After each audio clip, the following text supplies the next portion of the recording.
Hello everyone, welcome to my YouTube channel Academy of Conceptual Education. First of all, I would like to thanks all of you जिन्होंने अब तक channel को subscribe किया है और videos को like किया है. Please do share the feedback in the comment section. Last class में हमने डिस्कस किया था कि हाउ टू फाइंड आउट.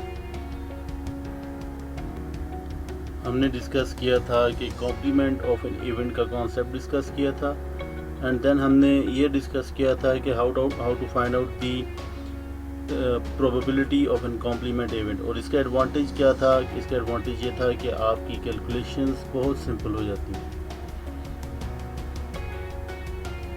आज की क्लास में we will discuss that the difference between dependent events and independent events.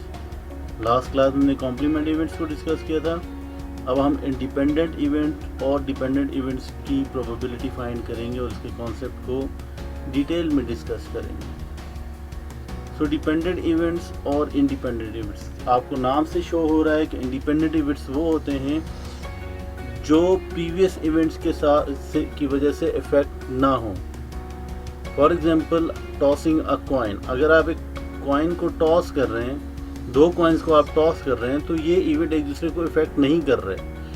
आप पहले कॉइन के हेड को निकाल नहीं सकते. एक दफ़ा एक आपका हेड आ गया तो आप उस हेड को निकाल नहीं सकते. आप दोबारा जब टॉस करेंगे कॉइन को तो आपके पास फिर भी दो पॉसिबल आउटकम्स हैं. आपकी पॉसिबल आउटकम्स सेम नहीं हुई.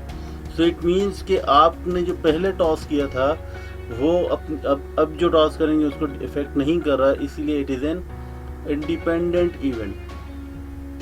सो डिपेंडेंट इवेंट्स ऑब्वियसली वही होंगे जो प्रीवियस इवेंट्स जिनको इफेक्ट करें. तो सबसे अच्छी एग्जांपल ये है आपके पास कि आपके पास एक बैग के अंदर मार्बल्स पड़े हैं, 2 ब्लू हैं और 5 आपके पास रेड हैं. अब जब आप एक बॉल निकाल देते हैं यहाँ से, लेट्स से अगर आपने रेड बॉल निकाल दी, तो अब आप ये देखें कि आपके टोटल पॉसिबल आउटकम्स में से एक स्किप हो चुकी है. यहाँ पे भी टोटल पॉसिबल आउटकम्स में से एक, अगर आप ब्लू निकाल रहे हैं फिर भी जब आप उसको रिटर्न बैक नहीं कर रहे, तो आप जब नेक्स्ट टाइम कोई बॉल पिक करेंगे तो आपकी जो टोटल पॉसिबल आउटकम्स हैं उसमें से एक आप उसमें से निकाल चुके होंगे. सो इस तरह के जो इवेंट्स होते हैं वो आपके पास डिपेंडेंट इवेंट होते हैं.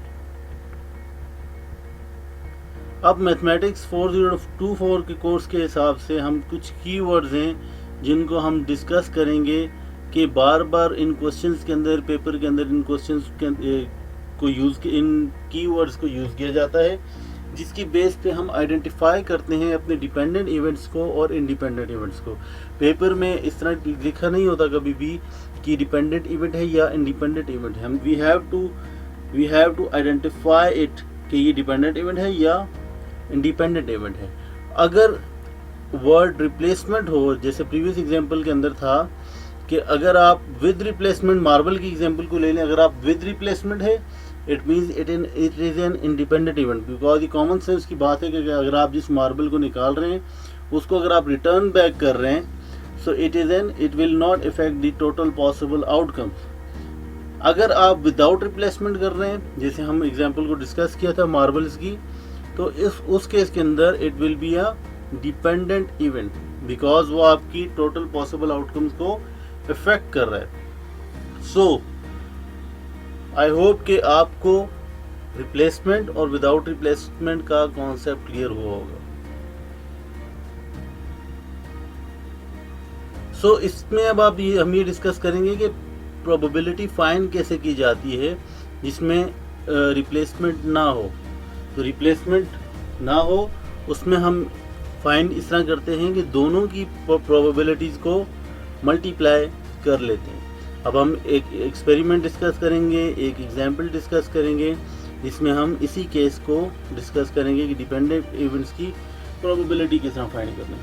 अब आप इस एग्जांपल को देखें कि first pick and then second pick. इसको पॉज करके जो आपकी अंडरस्टैंडिंग है उसके अकॉर्डिंग पहले कोशिश करें आप खुद कि इसकी प्रोबेबिलिटी आप किस तरह फाइंड करेंगे. आई होप कि आपने क्वेश्चन को रीड कर लिया होगा और रीड करने के बाद कोशिश की होगी इस क्वेश्चन को सॉल्व करने की। नाउ इसमें कीवर्ड्स कौन से हैं? Without replacing it. So without replacing it means it is a dependent event. So dependent event है, इट मीन्स कि आपने दोनों की प्रोबेबिलिटीज़, जब आप क्वीन को पिक कर रहे हैं तो 4/52, और जब आप सेकेंड पिक में दोबारा क्वीन को जैक को वो कर रहे हैं पिक, तो उसमें भी 4/51। 51 इसलिए कि बिकॉज आप उस जो कार्ड आपने फर्स्ट पिक पे निकाला था उसको आप दोबारा रिप्लेस नहीं कर रहे। So it effects your total possible outcomes. अब आप probability of queen and jack किस तरह फाइंड करेंगे? दोनों की प्रोबेबिलिटीज को मल्टीप्लाई करके। और ये तो हम प्रीवियसली डिस्कस भी कर चुके हैं कि जब भी दरमियान में एंड आएगा it means you have to multiply the probabilities. So I would again suggest you to pause the video और उसके बाद ट्राई करें कि आपने, अब इसमें 3 aces मीन्स आप 3 कार्ड्स पिक कर रहे हैं। सबसे पहले 52 कार्ड्स में से आपने फर्स्ट पिक किया और एसेस को निकाल लिया, फिर सेकंड पिक किया, फिर एसेस को निकाला, और फिर थर्ड पिक किया। फिर अब इन तीनों केसेस के अंदर you are not replacing that card. अब आप इसको विदाउट रिप्लेसमेंट कर रहे हैं। So without replacement means first pick पे आपके पास, अब आप इसको देखें, it is a probability of first pick 4/52, then probability of second pick 3/51। 3 इसलिए बिकॉज हम एसेस को ही दोबारा पिक कर रहे हैं, और टोटल में से एक कम इसलिए किया है बिकॉज आपकी टोटल कार्ड्स में से एक कार्ड कम हो चुका है। सिमिलरली थर्ड की बारी आ गई। थर्ड केस के अंदर भी एक कार्ड इसीलिए पिक किया बिकॉज आपने प्रीवियस दोनों को रिप्लेस नहीं किया, और टोटल में से भी एक कम इसलिए हुए बिकॉज आपने रिप्लेस नहीं किया। Similarly we will have another example. इस एक्सपेरिमेंट को भी आप पहले कोशिश करें खुद सॉल्व करने की। Choosing a 10, a 9, an 8 and a 7 in order। तो इसमें आप देख सकते हैं कि 10, जब आप 10 को पिक कर रहे हैं तो 9 कार्ड जो है वो 9th में 4 के 4 ही हैं, 9th में कमी नहीं आ रही, बट टोटल में से एक कार्ड कम हो चुका है। सिमिलरली जब आप 8 की प्रोबेबिलिटी लिख रहे हैं तो 8 कार्ड, बिकॉज आपने रिप्लेस तो नहीं किया, बट 8 के 4 ही कार्ड हैं टोटल, अब भी 4 ही हैं, और टोटल पॉसिबल आउटकम 50 है बिकॉज आपने जो प्रीवियस 2 कार्ड्स निकाले थे उनको रिप्लेस नहीं किया। सिंपली आपने इन चारों की प्रोबेबिलिटी को मल्टीप्लाई किया and you will have an idea.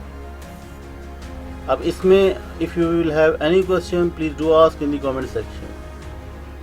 So at the end of each video, each lesson, you must ask few questions from yourself that what you have learned today. We have learned the difference between dependent events and independent events. Dependent events वो हैं which was affected by the previous events, और independent event वो हैं जिनका किसी भी event का effect उसमें ना हो। Second thing we have discussed that how to find out the probability of dependent events and independent events, और इसमें जो मेन की पॉइंट था वो ये था कि जब आप विद रिप्लेसमेंट कर रहे हैं और या विदाउट रिप्लेसमेंट कर रहे हैं, और फिर आखिर में दोनों की प्रोबेबिलिटीज़ को आप मल्टीप्लाई करके फाइंड आउट करते थे। So hopefully you have enjoyed the lesson, and if you have any question please do ask in the comment section। और अगर आपने प्रीवियस वीडियोस मिस की हैं तो उसके लिंक डिस्क्रिप्शन में हैं, you can view that. And if you have liked the video then please subscribe my channel and press the bell icon.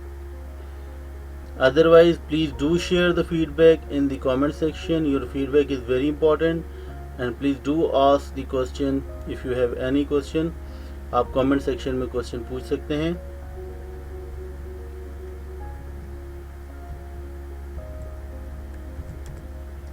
So thank you all.